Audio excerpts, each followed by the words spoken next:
This flesh here be living, y'all. This flesh here just be. This flesh here loves, and it loves hard. This flesh here moves with caution. It moves with caution. This flesh here remembers. It remembers. It remembers. It stores memories in itself.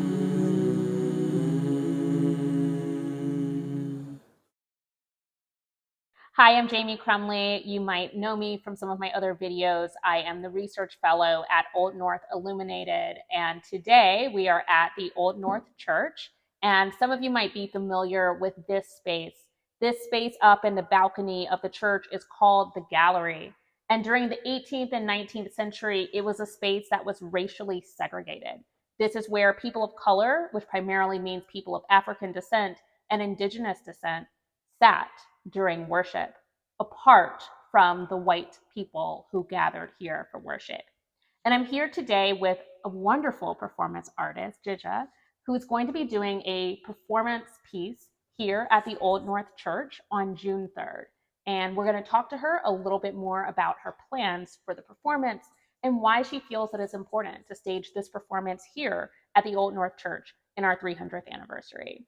So thank you so much for talking to us about the performance. Why don't you tell us a little bit about yourself and also about the performance that you'll be doing on June 3rd? Yeah, I'm a poet, storyteller, a sound manipulator, and a daughter, sister, amongst other things, and a facilitator in the Boston community. Reconfiguring God is an exploration of what it means to mold a God to love myself.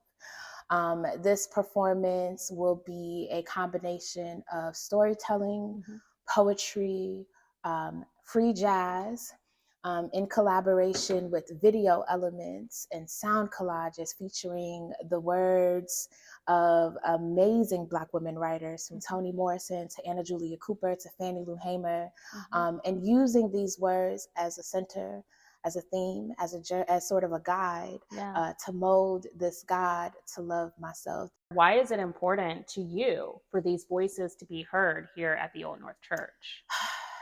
I mean, I can only imagine, particularly even in your discovery of these Black narratives, how ignored these narratives have been. Yeah. And to me, it's important because lots of times when we recall history, we often say that these women, these voices were silenced. And in many ways, what I'm trying to say is, no, they weren't silenced, they were ignored, that they weren't heard. And I think something beautiful about uncovering history, or rediscovering history rather, is that we're able to see them and we're able to hear them. And hope that as Black women, as we're navigating this earth, that we are also sort of demanding that we're seen and heard because these women spoke, and because they wrote down, and because they were like, I'm here, I am here. Yeah, absolutely. And so we will be here June 3rd here at the Old North Church. Join us.